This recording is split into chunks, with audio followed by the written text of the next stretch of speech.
You ask Tiger to calculate. This deals with finding the midpoint between 2 points.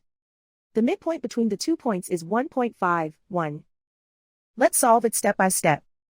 Plot the 2 points and calculate the midpoint using the formula. The coordinates of point 1 are x1 equals -5, y1 equals 6. The coordinates of point 2 are x2 equals 8, y2 equals -4. PM represents the midpoint of the 2 points.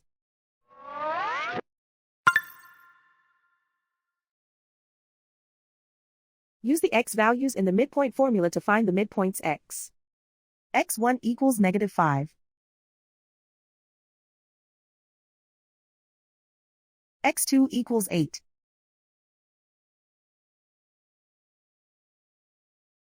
Simplify the arithmetic.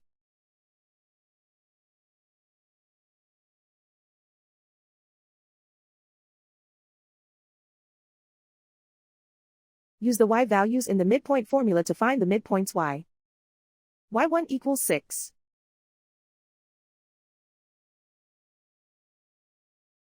y2 equals -4.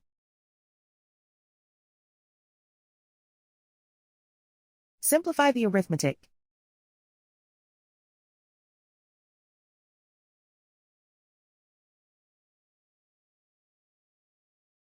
And so, the midpoint is 1.51.